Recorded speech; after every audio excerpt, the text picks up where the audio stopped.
Sound take 7 action. Supriya आपसे शुरू कर रहा हूं। सुप्रिया, चुनाव आयोग कह रहा था 30 एमपीज ले आइए, राहुल गांधी 300 सांसद इलेक्शन कमीशन के दफ्तर तक ले जाने पर क्यों अड़े रहे? सुप्रिया। मैं तुम्हें अभी समझाता हूं। आपको, आपके दर्शकों को और मेरे फेलो पैनलिस्ट को सबसे पहले तो नमस्कार। जो आज देश में हो रहा है मानक जी, और मैं 30 सेकंड का वक्त चाहती हूं बिना रोके टोके, वो एक अत्यंत गंभीर मुद्दा है, क्योंकि एक व्यक्ति एक वोट हमारे संविधान की, हमारे लोकतंत्र की नींव है। एक व्यक्ति को एक वोट है, वो इस देश का सबसे अमीर आदमी हो, सबसे गरीब आदमी हो, वो दिहाड़ी मजदूर हो, वो प्रधानमंत्री हो, वो शक्तिशाली हो, वो शक्तिविहीन हो, कोई फर्क नहीं पड़ता। अगर आप भारत के नागरिक हैं और आपकी वोटिंग एज है तो आपको एक ही वोट की ताकत दी जाती है, और ये गांव, गरीब, शोषित, वंचित लोगों के लिए सबसे ताकतवर हथियार है। एक वोट एक व्यक्ति हमारे संविधान की, हमारे लोकतंत्र की नींव है। निष्पक्ष चुनाव की सबसे बड़ी नींव जो होती है फ्री एंड फेयर इलेक्शन की, वो होती है एक साफ और सुथरी, बिल्कुल साफ तरह से दी हुई वोटर लिस्ट। और यहां पर मैं एक बात जरूर कहना चाहती हूं कि हर भारतीय का हक है कि उसके पास एक वोटर लिस्ट हो जिसमें फर्जी नाम ना हो, जिसमें गलत पते ना हो, जिसमें फर्जी डिटेल्स ना हो। ये बड़ी अच्छी बात कही आप। ये जो 300 सांसद हैं, या जो देश के तमाम लोग आज सोशल मीडिया पर और अलग अलग जगहों पर लिख रहे हैं, बोल रहे हैं, वो क्या चाह रहे हैं चुनाव आयोग से? वो चुनाव आयोग से चांद तारे थोड़ी तोड़ने लाने को कह रहे हैं। वो चुनाव आयोग से कह रहे हैं कि आप डिजिटल वोटर लिस्ट दे दीजिए जिसकी सार्वजनिक रूप से ऑडिट हो सके। इसमें कौन सी बड़ी बात है? यही चुनाव आयोग अपने बारे में जब बातें करता है तो जवाब दे ना। आपने एक ड्राफ्ट लिस्ट डाली थी जो डिजिटल थी, आपने उसको हटाकर स्कैन कॉपी क्यों डाल दी जो कि डिजिटली रीड नहीं की जा सकती है? आज सवाल इन बातों पर इसलिए उठ रहा है क्योंकि ये देश के चुने हुए सांसद हैं। आज लोग टीवी पर देखकर बार बार सबके मन में ये ख्याल आ रहा है, इन सांसदों को क्यों आतंकवादियों की तरह ट्रीट किया जा रहा है? क्यों नहीं ये जा सकते थे? ईसीआई प्रोटेस्ट मार्च शांतिपूर्ण ढंग से करना चाह रहे थे, महिलाएं थी, पुरुष थे, बुजुर्ग थे, सब लोग थे। इनके जज्बे को सलाम है। इनको क्यों रोका गया? इनकी पुलिस और बैरिकेडिंग करके इनको क्यों रोका? ये आपसे क्या मांग रहे हैं? ये आपसे एक डिजिटल वोटर लिस्ट ही तो मांग रहे हैं। और आप अभी कर्नाटका के महादेवपुरा की बात करिएगा, बिहार में तमाम जगहों पे बात होगी। ट्रंप जी का बन गया, ट्रैक्टर जी का बन गया, डॉग बाबू का बन गया, अब कैट कुमारी जी का भी बन गया, बिल्ली देवी जी का भी बन गया वहां पर। हे भगवान, ये क्या हो रहा है? मेहरबानी करके मुझे समझाइए, मेरी समझ में कुछ नहीं आ रहा है। उस पर मैं बाद में आऊंगी। एक घर में 267, एक घर में 247 जमुई और मुजफ्फरपुर में, उन सब पर चर्चा बाद में होगी। लेकिन पहली चर्चा यह है कि जो संवैधानिक संस्थाएं हैं जिनके ऊपर काम है निष्पक्ष चुनाव कराने का, आप ही की वोटर लिस्ट से निकाल कर यह डेटा दिया जा रहा है। आप पीछे मत छुपिए इन बातों के कि एफिडेविट दीजिए। मैं ललकारती हूं चुनाव आयोग को आपके मंच से और कहती हूं, आप एक एफिडेविट दीजिए सुप्रीम कोर्ट में कि आपकी सारी वोटर लिस्ट दुरुस्त है। क्या आप दे सकते हैं ये एफिडेविट? सवाल इस बात का है। मेरा अपना मानना है ये राहुल गांधी बनाम, एक छोटी सी बात, ये राहुल गांधी बनाम नरेंद्र मोदी, ये बीजेपी बनाम कांग्रेस, ये विपक्ष बनाम सत्ता पक्ष की लड़ाई है ही नहीं। ये आइडिया ऑफ इंडिया, ये हमारे लोकतंत्र, हमारी डेमोक्रेसी की लड़ाई है। ये इस संविधान की लड़ाई है जिसकी नींव फ्री और फेयर इलेक्शन, वन व्यक्ति वन वोट है। इसकी लड़ाई ठीक है सुप्रिया, लड़ाई इसलिए यही नहीं, अभी और सुनिए। कहा आपने अभी अभी कहा एक वोट एक व्यक्ति, बिल्कुल सही है सुप्रिया। राहुल गांधी ने जो आरोप लगाया आप वही आरोप दोहरा रही हैं। फिर आप कह रही हैं इलेक्शन कमीशन साइन करके दे दे कि उसकी वोटर लिस्ट सही है, राहुल गांधी से ओथ मांगने के बजाय। इन अ वे आप यही तो कह रही हैं जो इलेक्शन कमीशन बिहार में कर रहा है। आप भी तो वही बात मान रही हैं जो इलेक्शन कमीशन मान रहा है कि गड़बड़ियां हैं, उसको सही करने के लिए एसआईआर करना चाहिए। कर तो रहा है वो एसआईआर, आप उसका विरोध कर रहे हैं। अभी बताता है भाई, अभी बताता है, अभी किया ना, अभी बताता है।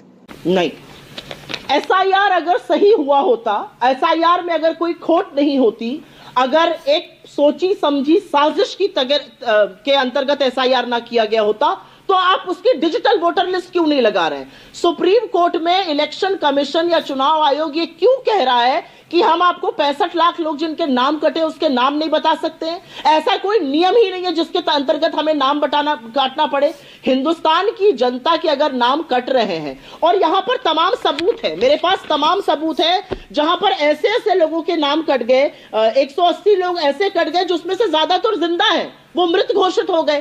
तो अगर सब कुछ ट्रांसपेरेंट है, अगर सब कुछ पाक साफ है, तो हमारी एक ही तो मांग है कि आप अपनी इस वोटर लिस्ट को डिजिटली रीडेबल प्रूफ दे दीजिए। ठीक है सुप्रिया, एक सवाल और, स्कैन कॉपी क्यों लगाई? एक सवाल और, आज की तारीख में आपके व्यूअर्स के लिए समझना जरूरी है। मानक जी एक सेकंड, आपके व्यूअर्स के लिए इस बात को सरल तरीके से समझा देती हूं। अपने अपने फोन उठाइए, किसी की भी व्हाट्सएप पर जाइए और उसकी डीपी का स्क्रीनशॉट लेने की कोशिश करिए। आप स्क्रीनशॉट नहीं ले पाइएगा क्योंकि व्हाट्सएप ने उस फीचर को प्रोटेक्ट कर दिया है। वैसे ही इलेक्शन कमीशन अब अपनी वोटर लिस्ट प्रोटेक्ट करके क्यों लगा रहा है? आप डिजिटल रीडेबल कॉपीज क्यों नहीं लगा दे रहे? अगर एसआर के थ्रू आपने सही लोगों के नाम काटे हैं तो आइए दूध का दूध और पानी का पानी करते हैं। ठीक है, ओके, एक सवाल और। ऑलराइट प्रियंका, देश संकट में है। सुप्रिया, एक सवाल और। सुप्रिया, आपको लगता है कि इलेक्शन कमीशन पर अब जबकि आपका भरोसा नहीं रह गया तो ये एसआईआर की प्रक्रिया, वोटर लिस्ट की सफाई की प्रक्रिया किसी और को करनी चाहिए, चुनाव आयोग को नहीं करनी चाहिए? क्या आप ये इशारा कर रही हैं क्या? ये बड़ी ही विचित्र और वाहियात बात की है आप। मेरा इशारा इस संविधान की ओर है। इस संविधान ने कुछ संस्थाएं बनाई हैं, उन संस्थाओं का काम है लोकतंत्र में फ्री एंड फेयर इलेक्शन कराना। उसमें से एक चुनाव आयोग है। चुनाव आयोग 48 घंटे में नियम बदल देती है, लोगों की पहुंच से दस्तावेज बाहर कर देती है। चुनाव आयोग नया नियम बना लेती है 21वीं सदी में कि भैया हम तो 45 दिन से ज्यादा फोटोग्राफी और वीडियो स्टोर नहीं कर पाएंगे। अरे 50 तरीके, आइए हम आपको बताते हैं कैसे स्टोर कर सकते हैं। अगर इन संस्थाओं का काम लोकतंत्र की रक्षा करना है और वो लोकतंत्र के भक्षक बन गए हैं तो इन संस्थाओं का पर्दाफाश करना पड़ेगा। और वही हमारे चुने हुए जिन्होंने संविधान की शपथ ली है वो कर रहे हैं। ऑलराइट, के शर्मा सब चंगासी। मानक जी, मिली भगत का सबसे बड़ा प्रूफ यह है कि सवाल ईसीआई से है, कटघरे में चुनाव आयोग है, बचाव में बीजेपी कूद पड़ी। आपसे क्या मतलब भाई? संवैधानिक संस्था है, उसको जवाब देने दीजिए। वो कोर्ट में जवाब दे, वो विपक्ष को जवाब दे, वो कैसे जवाब दे। और एक छोटा सा एग्जांपल आपके सामने मानक जी रखती हूं मैं। हमारे घर में चोरी हो गई, हम पुलिस के पास गए, भाई चोरी हो गई है, पुलिस के लिए पहले प्रूफ करो कि चोरी हुई है। अरे आपका डेटा है, आपकी वोटर लिस्ट से निकाला गया है, आपके सामने साक्ष्य प्रस्तुत किए गए। ये कौन सी बेहयाई कर रहा है चुनाव आयोग की? हम ही से मांग रहा है प्रूफ। एक चीज ये, और असली चीज इस बात की है, और यहां पे जो झूठ बोला गया उसका सच मैं बताना चाहती हूं। राफेल के मामले पे राहुल गांधी जी ने कभी भी माफी नहीं मांगी थी। उन्होंने सुप्रीम कोर्ट का नाम उसमें कोट कर दिया था, उस पर उन्होंने खेद व्यक्त किया था कि मैंने सुप्रीम कोर्ट का नाम गलत कोट कर दिया गया। राफेल आपके बीच का झगड़ा नहीं है, ये बीजेपी बनाम कांग्रेस नहीं है, ये आरजेडी बनाम जेडीयू नहीं है, ये इस देश के लोकतंत्र का सवाल है। और जो उस वोट चोरी करेगा उसको जवाब देना पड़ेगा, और जवाब तो इस देश की जनता आपसे लेकर रहेगी। जिसके वोट आप काट रहे हैं, फर्जी वोट ओके, के शर्मा, एक मिनट आपका। के शर्मा, आपकी बारी है, बोलिए। बोल रहे हैं, हम बताएंगे। के शर्मा, ये कौन सा तरीका है भाई? ये कौन सा तरीका है? गुंडई चल रही है और ईसीआई का बचाव ये क्यों कर रहे हैं? चुनाव आयोग के बचाव में ये क्यों कूदे हुए हैं? इनका क्या लेना देना है इससे? इनको फायदा होता है चुनाव आयोग से, इसलिए कूद पड़ते हैं। एक तथ्य नहीं है। जब के शर्मा, के बोलिए। आपकी आप कुछ भी बोलो, ये नहीं सुनने वाला। वाजपेयी जी और कंचना स्टूडियो में है। बहुत समय दिल्ली में बीत रहा है कंचना, आजकल ऐसा लग रहा है। हम यही रहते हैं। अच्छा, आप यही रहते हैं, ओके। तो आप ये मार्च देख रही होंगी फिर तो बहुत क्लोजली।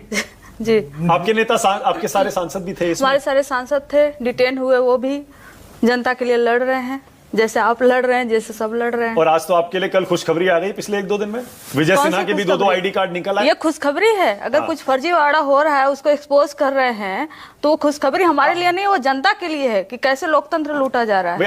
आपकी तरफ हमला हो रहा था ना, 2 आईडी कार्ड, 2 आईडी कार्ड। हमारे पास 2 आईडी कार्ड। अब आप ये भी कह सकते हैं कि विजय सिन्हा के भी तो हैं 2। हमारे पास 2 आईडी कार्ड नहीं था, हमने एक ही अप्लाई किया था, एक ही एड्रेस पे किया था। 2 एपिक नंबर अगर इलेक्शन कमीशन ने जनरेट कर दिया अपनी गलती से तो इलेक्शन कमीशन की गलती है। लेकिन विजय सिन्हा जी ने तो 2 जगहों से ही दिया था, अप्लाई किया था, और 2 अलग अलग एज है उनकी, तो गलती किसकी है? हमारे पास हम गलत मुद्दा बना रहे, ये सिद्ध तो नहीं हो जाता ना मानक जी। ये कोई फैक्ट, चाहे वाजपेयी जी हो चाहे बीजेपी के प्रवक्ता हो, कोई किसी ने कुछ नहीं बोला, बस रेटरिक बोल रहे हैं ऐसा हो जाएगा वैसा हो जाएगा, विश्वास नहीं करते, क्या नहीं करते। मानक जी आपने भी एक कहा था, शुरू में बोला था कि हम इलेक्शन कमीशन के पास शिकायत करने नहीं जा रहे हैं, हमारे पार्टी के कार्यकर्ता नहीं जा रहे हैं, बीएलए नहीं जा रहे हैं, और शायद हाँ शायद आपको ये इन्फॉर्मेशन आपके तक आई नहीं, क्योंकि इलेक्शन कमीशन ने अपने ना साइट पे अपडेट किया ना कहीं प्रेस रिलीज किया। हमने अकेले आरजेडी ने 300 से ज्यादा कंप्लेन की हुई है, और मैं सारा का सारा डॉक्यूमेंट आपके पास लेकर, यस एसआईआर पर बहुत सारे लोग ऐसे हैं जो जिंदा हैं, उनका नाम नहीं है, बहुत सारे ऐसे लोग हैं जो जिनकी मृत्यु हो चुकी है, उनका नाम जो उसमें है। हम कंप्लेन कर रहे हैं, कहीं हमें रिसीविंग दी जा रही है, कहीं हमें रिसीविंग देने से मना कर दिया जा रहा है, क्लेम्स एंड ऑब्जेक्शंस में। और आप कह रहे हैं कि कानून नहीं है कोई, हम बाध्य नहीं है कोई, जो कानून है उसको आप बदल देंगे, जो कानून नहीं क्या है। ये लिस्ट मिली है? क्या ये लिस्ट मिली है? इलेक्शन कमीशन बोल रहा है सुप्रीम कोर्ट में कि हम बाध्य नहीं है, पर फिर भी हमने दे दी है लिस्ट 65 लाख लोगों की। मैं आपको 5 नाम देती हूँ मानक जी, 5 नाम देती हूँ, मैं आपको कोई इन्फॉर्मेशन नहीं देती हूँ कि उनका बूथ संख्या क्या है, बूथ नंबर क्या है, कहाँ के हैं वो, और मैं आपसे पूछती हूँ कि वो जिंदा है कि वो मृत्यु हो गई उनकी, बस 5 नाम आपको देती हूँ। अगर आप आइडेंटिफाई कर दें उन 5 लोगों का, तो हम 65 लाख लोगों का कर देंगे। आप हमें लिस्ट नहीं दोगे, आप हमें इन्फॉर्मेशन नहीं दोगे, और आप यह भी कहोगे कि बताइए क्लेम ही नहीं कर रहे ये लोग। इतना छोटा पहले कभी नहीं हुआ होगा। बताइए, कोई ऑब्जेक्शन ही नहीं, ये सब कुछ सही है, तभी ऑब्जेक्शन नहीं। आपके बीएलएस तो हजारों की संख्या में है ना? हमारे बीएलएस कर रहे हैं काम। कितने? तो आपके क्या आपके बीएलएस उन 65 लाख लोगों में से अभी तक कितने ढूंढ पाए हैं? मैं आपको क्या करूं, 1000 से ज्यादा 10,000 से ज्यादा कंप्लेन जो इंडिविजुअल बेसिस पे है वो इलेक्शन कमीशन तक पहुंच गया है। हमारे बीएलएस, हमारे कार्यकर्ता ढूंढ कर हर जगह शिकायत करने जा रहे हैं, कहीं पर रिसीविंग मिल रही, 300 लगभग रिसीविंग मिली है, और उसके बाहर रिसीविंग देना बंद कर दिया इन्होंने, और अपने साइट पर ना अपडेट कर रहे हैं, ना कोई प्रेस रिलीज कर रहे हैं, और ना सूत्रों के हवाले से मीडिया को खबर भी दे रहे हैं कि इतनी शिकायतें आई हुई हैं। आप ऐसे तो कहते हो कि सूत्रों के हवाले से बांग्लादेशी पकड़े गए, रोहिंग्या पकड़े गए, लेकिन 65 लाख जिन लोगों का नाम कटा है, क्या एक भी नाम उसमें मेंशन है कि ये बांग्लादेशी थे, ये रोहिंग्या थे? आपके फाइनल लिस्ट में क्यों नहीं आए बांग्लादेशी और रोहिंग्या? और सूत्रों के हवाले से पूरा माहौल बनाया गया कि बिहार में बांग्लादेशी और रोहिंग्या है, और इनको शरण कौन दे रहा है? अपोजिशन वाले दे रहे हैं, इनको वोट चाहिए उनसे, हमको वोट। अच्छा, कल सुप्रीम कोर्ट कौन है ये लोग, कहां से आते हैं? में जो कुछ होगा, चाहे इधर फैसला हो या उधर फैसला हो या बीच में फैसला हो, आप मान लेंगे ना? देखिए, बात सुप्रीम कोर्ट का जो फैसला होगा हम उसका सम्मान करेंगे, लेकिन मानक जी बात बहुत आगे तक पहुंच चुकी है। बात इतने आगे तक पहुंच चुकी है कि जनता का विश्वास इलेक्शन कमीशन ऑफ इंडिया से पूरी तरह से हट चुका है, और अगर आज 30 के बदले 300 लोग जा रहे थे तो इलेक्शन कमीशन को जाने देना चाहिए था। कारण यह है कि 300 लोग इंडिविजुअल नहीं है, वो पब्लिक रिप्रेजेंटेटिव मानक जी, और सबकी आवाज बनकर वो गए थे, और इसका मतलब है कि अगर 300 लोग जो गए हैं उनको वोटर सारे उनके साथ गए हैं, और यही वोटर ये कह रहे थे के शर्मा जी ना, हम धमकी दे रहे हैं, एक धमकी और देते हैं कि जितने लोग इन 300 एमपीज को इलेक्ट किए होंगे, अगर वो इलेक्शन कमीशन ऑफ इंडिया का घेराव कर देंगे ना, इलेक्शन कमीशन ऑफ इंडिया को जगह नहीं मिलेगी छुपने के लिए। ये भी एक चेतावनी और धमकी समझ लीजिए, क्योंकि आप चोरी करते हैं, ऊपर से सीना चोरी करते हैं। आप कहेंगे हम सीसीटीवी कैमरा नहीं देंगे, हम फोटोज नहीं देंगे, आप कहेंगे हम स्कैन कॉपी देंगे ताकि आप सर्च न करो, आप कहोगे कि हमारी मर्जी है, हम 65 लाख लोगों का नाम काटेंगे, हम इन्फॉर्मेशन नहीं देंगे, आप कहोगे 30 ही लोग को बुलाए तो 30 ही लोग आए, आप कहोगे हम 1 ही महीने में करेंगे तो 1 ही महीने में करेंगे। आप किसी से बात तो करोगे? इलेक्शन कमीशन ऑफ इंडिया है, संवैधानिक संस्था है, बीजेपी के एजेंट नहीं है। आप बात करेंगे, अपोजिशन से करेंगे, सरकार से विनोद जी कमेंट करिए। गजब बेइज्जती है। सुप्रिया बोलिए, आपकी बारी है। मानक जी, ऐसा है कि इलेक्शन कमीशन का एक तो साधुवाद आपको देना पड़ेगा। इस दुनिया में सबसे उम्रदराज आदमी की उम्र 115 साल थी, हमारे इलेक्शन कमिश्नर ने 120 साल, 124 साल, 130 साल के लोग ढूंढ कर डाल दिए वोटर लिस्ट में। हमारे इलेक्शन कमीशन ने कुत्ता, बिल्ली, डॉग बाबू, कुत्ता कुमारी, सबके नाम, ट्रम्प, ट्रैक्टर, सबको वोटर बना दिया। लेकिन जो गंभीर बात है वो ये है कि हर व्यक्ति के पास एक वोट का अधिकार है, और इस देश में अगर एक भी व्यक्ति के वोट के साथ खिलवाड़ होता है वो इस देश के लोकतंत्र पर प्रहार है, और जिम्मेदारी चुनाव आयोग की है। पास 20 सेकंड में एक बात बोलना चाहती हूं। हम सबने शो किया मानक जी अभी आपके साथ। मैं आपके शो को लेकर कल कोई प्रेस कॉन्फ्रेंस करूं, आपके शो के पार्ट्स दिखाऊं और आपसे शिकायत करने के बजाय आप मुझसे बोलिए मुझे प्रूफ दीजिए। अरे प्रूफ आपका शो है, ओके, के शर्मा, वोटर लिस्ट है। के शर्मा क्लोजिंग कमेंट, के शर्मा टाइम खत्म हो रहा है। तो ये बेहयाई क्यों की जा रही है, ये सीना जोरी क्यों की जा रही है? अब बोल। खत्म, bye bye, ta-ta, goodbye, गया।